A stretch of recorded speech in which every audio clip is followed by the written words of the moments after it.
ሰላም እንኳን ወደ ቻናሉ በሰላም ተመልሳችሁ መጣችሁ። እኔ ናታን እባላለሁ።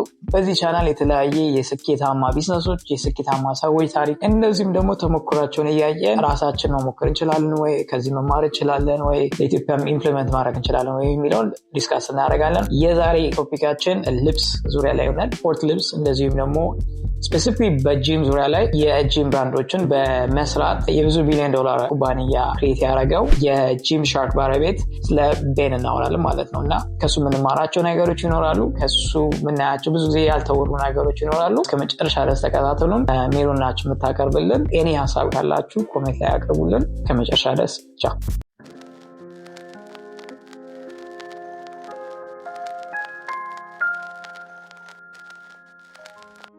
እንደ አውሮፓውያን አቆጣጠር በ2012 ገና የ19 ዓመት ወጣት የነበረው ቤን ፍራንሲስ በዩኒቨርሲቲ የተማረ ለፒዛ ሃት ፒዛ ያደርስ ነበር።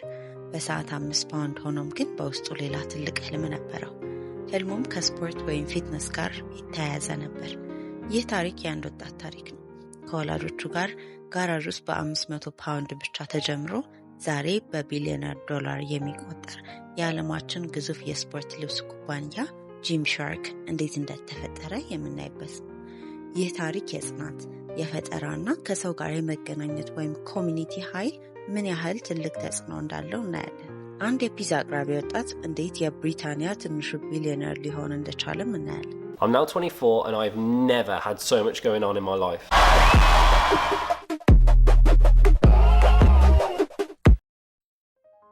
ቤን በዌስት ሚድላንድስ እንግሊዝ ውስጥ አድጎ በስቶን ዩኒቨርሲቲ ኢንተርናሽናል ቢዝነስ ይማር ነበር።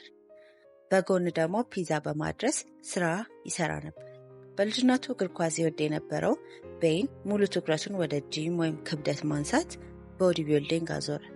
ጂሙ ሲገባ የሚፈልገው አይነት ልብስ ግን ማግኘት አልቻለም። የነበሩት ልብሶች ወይ በጣም ትልቅ ወይም የሚመቹ አልነበሩ። ጂም ሻርክን ከመጀመሩ በፊት የሞከራቸው ሌሎች 2 ነገሮች ነበሩ። እነሱም የክብደት መቀነሻ መተግበሪያ አፕ እና የማህበራዊ ትስስር ገጾች ናቸው። ሁለቱም ግን አልተሳኩም።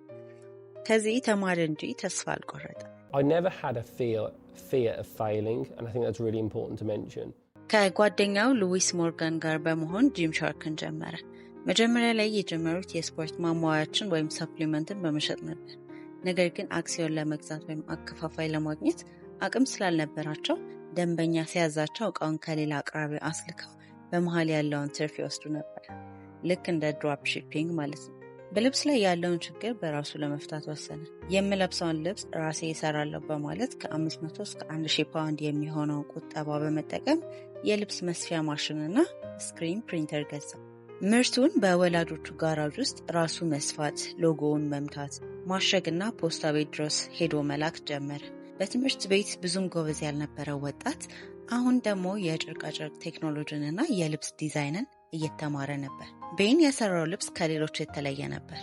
ሰውነትን በሚያምር ሁኔታ የሚያሳይ ወይም ኤስቴቲክ የሆነ ለጂም እንቅስቃሴ ምቹና የላቀ ጥራት ያለው ነበር። በዚያን ጊዜ ትልልቅ የስፖርት ብራንዶች የዩቲዩብ እና የማህበራዊ ሚዲያ ተጽዕኖ ፈጣሪዎች ኃይልን አልተረዱትም ነበር። ቤን ግን ተረድቷል። ገና ብዙ ተከታይ የሌላቸው ግን ጠንካራና ታማኝ ተከታይ ያላቸውን የዩቲዩብ የስፖርት ተጽዕኖ ፈጣሪዎችን አነጋገረ።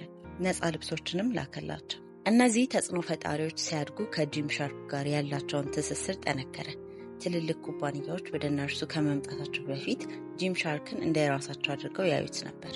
ይህ በባህላዊ የንግድ ማስታወቂያ ከሚገኙ የበለጠ ታማኝነትና እውነተኛ ታዳሚ ፈጥሯል። በአውሮፓ ትልቁ በሆነው የቦዲ ፓውደር የስፖርት ሬስ ላይም ቦታ ያዘ።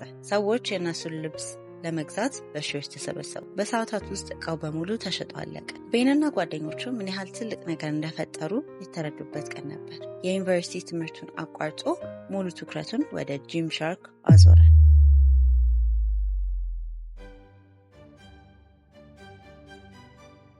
ከ2013 በኋላ ጂም ሻርክ በጣም በፍጥነት አደገ። በአመት ከ500,000 ፓውንድ ወደ ሚሊዮኖች የሚቆጠር ገቢ ደረሰ። ቤን ልብስ መስፋትና ማሸግን ትቶ ትልቁን ምስል ማየት የጀመረበት ሰዓት ነበር። ስራውን ለማስኬድ ባለሙያዎችን ቀጠረ። ኩባንያው በፍጥነት ሲያድግ ነገሮችን በአግባቡ ማስተዳደር ስላቃተው በድረገጹ ላይ ችግሮች፣ ትዕዛዝ በማዘግየትና የደንበኞች አገልግሎቶች ላይ ብዙ ቅሬታዎች ቀረቡበት። ቤን ይህንን እንደ ትልቅ ትምህርት ወሰደው። ኩባንያችን ሲያድግ እኛም ማደግ ነበረብን ይላል። ትልቅ ለመሆን በትልቁ ማሰብ ብቻ ሳይሆን ትክክለኛውን ሲስተም ወይም መዋቅር መዘርጋት ያስፈልጋል የሚል ትምህርትን አገኘ።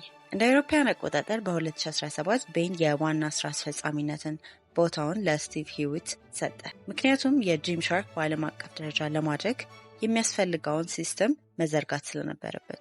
በ2018 ዓ.ም ጂም ሻርክ ሶሊሁል ውስጥ ትልቅ ዋና መስሪያ ቤት ከፈተ። ጂም ሻርክ በፖፕ-አፕ ዝግጅት ታዋቂ ሆነ። ዊ ሊፍት ዘ ሲቲ በሚል መሪ ቃል በዓለም ዙሪያ በሚገኙ ከተሞች ለንደን፣ ኒውዮርክ፣ ሎስ አንጀለስ በመሄድ ደጋፊዎቻቸውን ከአትሌቶቻቸው ጋር ያገናኛል። ይህ የቤተሰብ ስሜት ፈጥሯል። የአሜሪካው ግዙፍ ባለሀብት ጀነራል አትላንቲክ በጂም ሻርክ ውስጥ 21% ድርሻ በ$300 ሚሊዮን ገዛ። ይህም የኩባንያውን አጠቃላይ ዋጋ ከ1.3 ቢሊዮን ዶላር በላይ ያደረገ። ቤን ፍራንሲስ በ28 ዓመቱ በብሪታንያ ትንሹ ቢሊዮነር ሆነ። ቤን ፍራንሲስ ከፒዛ አቅርቦት ስራው ወደ ቢሊዮነርነት ያደረገው ጉዞ በገንዘብ ብቻ የሚለካ አይደለም። ማንኛውም ስራ በጽናትና በፈጠራ ከሰሩት ሰው ህልሙን ማሳካት እንደሚችል ያሳያል። እንደነዚህ አይነት ሀሳቦች እንዲደርሳችሁ ቻናላችንን ላይክ፣ ሼር፣ ሰብስክራይብ ማድረግ አይርሱ።